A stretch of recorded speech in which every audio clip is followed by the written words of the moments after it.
তো হ্যালো বন্ধুরা, তো চলো আবারও চলে এলাম আরও একটা ভিডিও নিয়ে। তো অনেক দিন হয়ে গেল কোনো রকম ভিডিও পোস্ট করা হয়নি, তো সেই জন্য আমি ভাবলাম যে তোমাদের সঙ্গে একটা ভিডিও শেয়ার করি। তো চলো ভিডিওটা কি হতে চলেছে শেষ অবধি দেখতে থাকো, তাহলেই কিন্তু তোমরা বুঝতে পারবে যে আমি কি বানাতে চলেছি। তো সবার প্রথমে নিয়ে নিয়েছি সোয়াবিন আর আলু, তো ভালো করে কেটে ধুয়ে নুন দিয়ে চাপিয়ে দিয়েছি, আর এখন আমি কিন্তু এটাকে সেদ্ধ করে নেবো। তো তোমরা তো জানো সোয়াবিন সেদ্ধ হতে একদমই টাইম লাগে না। এই যে আমি সোয়াবিনগুলো তুলে নিয়ে আলুটাকে ভালো করে সেদ্ধ করে নেবো ঠিক এইভাবে।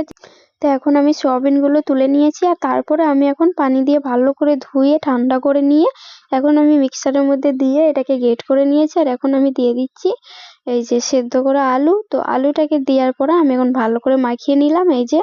তো তারপরে আমি এখন দিচ্ছি এই যে পেঁয়াজ, কাঁচা লঙ্কা, ধনেপাতা কুচি।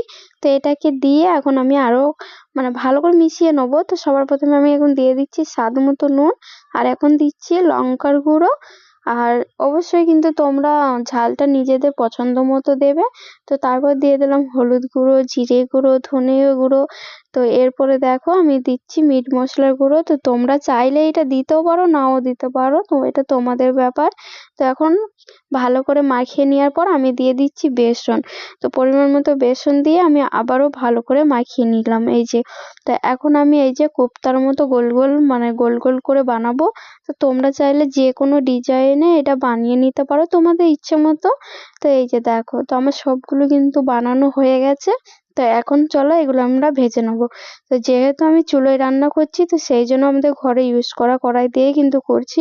এই যে দেখো, তো এখন তেল গরম হয়ে গেছে, আর এখন আমি এক এক করে দিয়ে দিচ্ছি। তো এইগুলো এখন আমি ভালো করে ভেজে নেবো। তো তোমরা চাইলে এই যে এইভাবে একবার হলেও কিন্তু বানিয়ে দেখবে, অনেক অনেক ভালো লাগবে।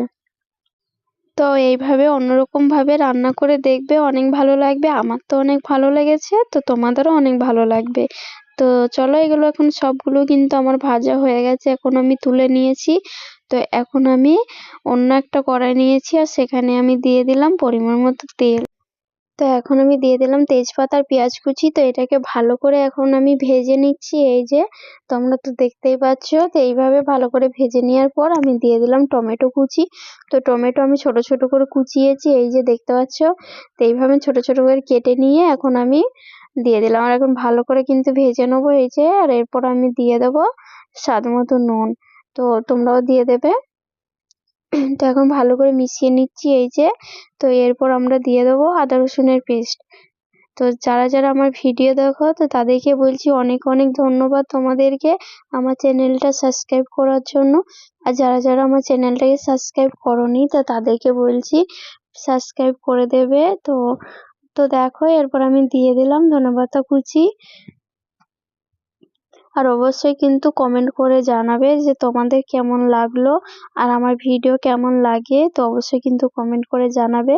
তো এই যে দেখো এখন আমি দিয়ে দিচ্ছি লঙ্কার গুঁড়ো, হলুদ গুঁড়ো, আর দিয়ে দিচ্ছি জিরে গুঁড়ো, আর দিয়ে দিচ্ছি ধনিয়া গুঁড়ো। তো এখন ভালো করে কিন্তু মিশিয়ে নিচ্ছি এই যে। এই যে মশলাটাকে ভালো করে মিশিয়ে আর এখন ভালো করে কিন্তু কষিয়ে নিতে হবে। তো অবশ্যই কিন্তু তোমরা ঝালটা নিজেদের ইচ্ছা মতো দেবে, যেরকম খাও সেরকম দেবে এই যে। তো দেখো আমি এখন ভালো করে মশলাটাকে কষিয়ে নিচ্ছি, তোমরা দেখতেই পাচ্ছ। তো হাতে একটু সময় নিয়ে কিন্তু ভালো করে কষিয়ে নিতে হবে এই যে। তো এই যে দেখো, তো অবশ্যই কিন্তু তোমরা কমেন্ট করে জানাবে যে আমার ভিডিওটা কিরকম লাগছে। তো এরপর আমি দিয়ে দিলাম পরিমাণ মতো পানি।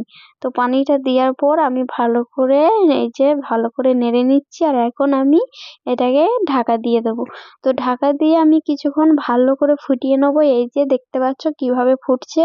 তো এই যে এরপর আমি দিয়ে দেবো ওই যে ভেজে রাখাগুলো কোপ্তা যেগুলো বানিয়েছিলাম, তো সেইগুলোই কিন্তু এখন দিয়ে দেবো। কিন্তু হ্যাঁ, এটা দেওয়ার পর কিন্তু বেশিক্ষণ একদমই ফোটানোর দরকার নয়, এটা দেওয়ার পর সঙ্গে সঙ্গেও নামিয়ে নিতে পারো। তো এই যে দেখো আমি কিন্তু এটাকে দিয়ে এখন এর উপরে আমি একটু অল্প করে মিট মশলা ছড়িয়ে দিচ্ছি এই যে দেখতে পাচ্ছ। তো তোমরা চাইলে এটা দিতেও পারো, নাও দিতে পারো, দিলে কিন্তু ভালো লাগবে। তো এই যে আমি ঢাকা দিয়ে নামিয়ে নিলাম, এটা কিন্তু বেশিক্ষণ ফোটানোর একদমই দরকার নেই। তো যেহেতু এখনই আমরা খেয়ে ফেলবো, তো সেই জন্য এটাকে এখন অন্য কিছুতে নামিয়ে দেখালাম না। তো অবশ্যই যদি ভিডিওটা ভালো লাগে তো লাইক করবে। তো